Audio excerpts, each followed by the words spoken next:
Now then guys, how we doing? My name's Craig and thank you for joining me in today's episode, which is stretching the opponent. Now today's formation is a 5-2-1-2. We're playing with a Libero in the middle of my defence.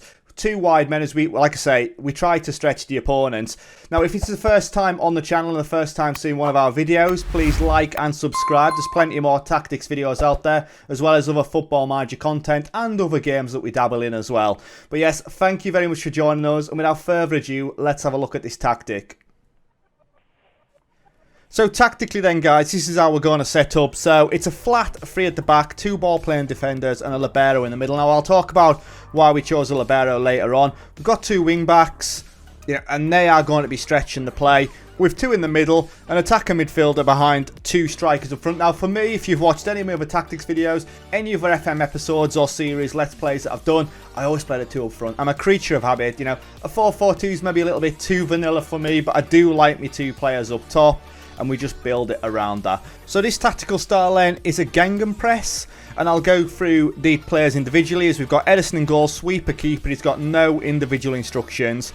We've got Garcia playing as a ball playing defender on a defensive duty. No individual instructions on him. You can see there that they're the preset ones, and that's exactly the same for Stones. In the middle we've got Laporte playing as the Libero. Now the reason I go with the Libero is, we'll go into a little bit detail further on in the video, is that Libero basically ends up here. So we basically end up playing two at the back with the anchor man. We'll see it, like I say, in action later on.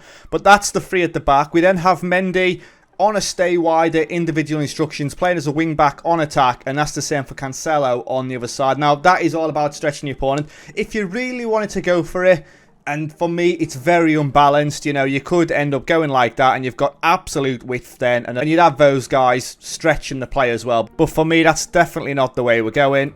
So in the middle of the park then we've got Gundogan with one individual instruction, that's to pass it shorter. He's playing as a deep line playmaker on support, and Fernandinho is playing as a ball winner midfielder on support. So he's got two individual instructions, which is to take fewer risks and to hold position. We then got De Bruyne behind the strikers, no individual instruction with him. He's just basically set up as a bog standard attacker midfielder.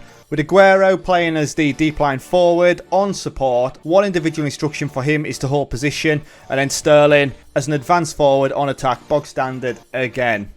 Now we're playing a positive mentality, and in possession we're playing fairly narrow. Now the reason for that is I've already got individual instructions on to push the team wide, so we don't want to really spread it out. That's the last thing we want to do, as we're very open in the middle. We pass into space and we play the ball out of defence. Our passing directness is standard, our tempo is extremely high, and we play for set pieces. In transition, when possession has been lost, we counter press, and when possession has been won, then we go on the counter. When the goalkeeper's in possession, we distribute quickly, we distribute the centre backs, and we take short kicks. And out of possession, we just play it as it is. So we've got a much higher line of engagement and a higher defensive line. We're not playing the offside trap, and we prevent short goalkeeping distribution. That is it.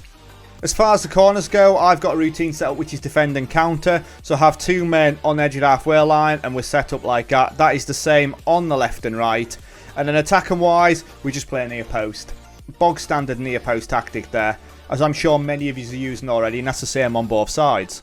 Now the season's already been simulated. We've done that before the episode started. Like I say, I just wanted to have a tinker and see what was going on. We played 38 games. We've got 107 points on the board. 35 wins, 2 draws, 1 loss all season. 101 goals scored in the league and 22 conceded, giving us a goal difference of plus 79. Now Liverpool, they fell off a little bit as Liverpool were chasing us all season, had a poor end to the season, and yet Manchester United ended up pipping them 4 points, but we were well clear. When we look at the team stats then, most points per game goes to Manchester City, 2.82 points per game. We had a win percentage of over 90% as well. When you consider that we only dropped points in 3 games all season, it's not bad going at all. We had the most goals in the league, 101 goals. Liverpool coming second with 99. And the fewest goals conceded, 22 goals conceded in that. Arsenal in second place with 31 goals. Not bad going at all. Another one to look at is crosses completed down here, as we finished in top spot with 385 crosses throughout the domestic season. Now obviously that's massive when we're playing with wing backs, they are our main outlet, and yeah, 385 crosses, plenty of assists in there.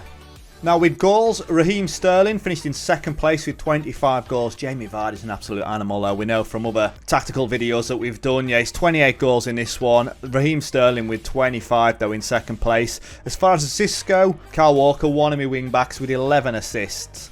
As far as looking at the general performance of the tactic then, so like I say, the season has been completely played through. Our average goals per game were 2.66. Our XG for goals per game was 2.21. Goals conceded per game was 0.58 and expected goals. So as you can see, we're doing quite well around here. Shots per game, 18.39. Shots on target, 47%. Pass completion, 86%. Tackles won, 81%. So it's looking good. As far as our attacking efficiency goes, we were aggressive and clinical. We were up there. Like I say, when you're scoring over 100 goals, you're going to be. And defensively, we were impenetrable. Look at that. We were a country mile better than anybody else.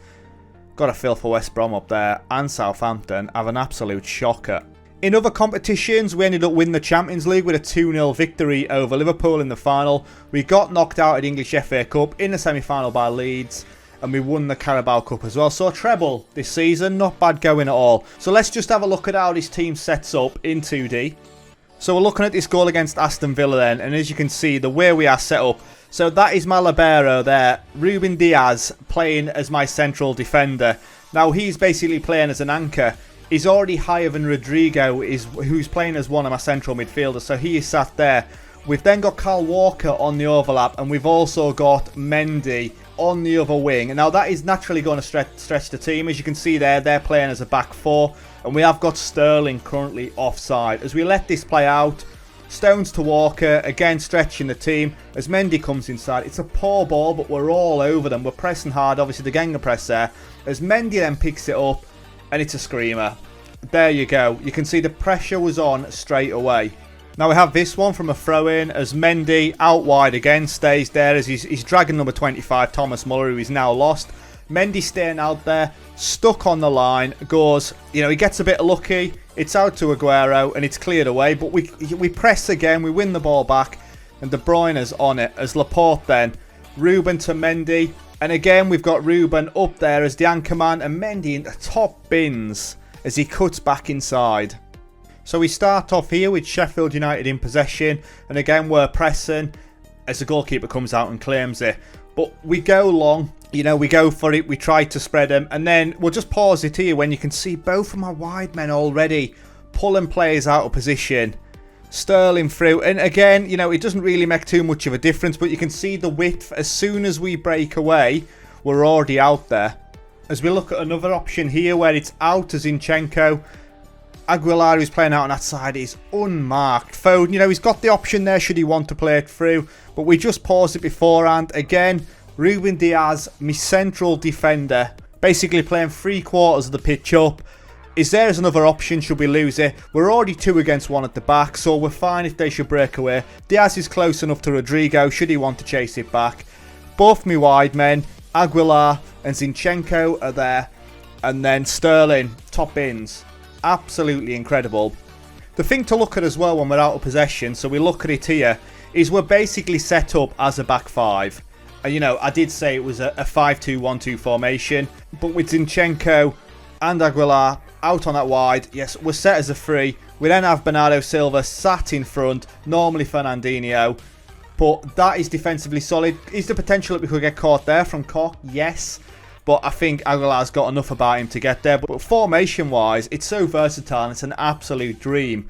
So there we go then, guys. You know, let me know what you think. Drop some comments down below, please do. The tactics also available to download. We've called this one the Stretch Armstrong, naturally because it stretches the team. If you're having any problems, let me know. Obviously, this formation for me was designed around this Manchester City team I'm playing.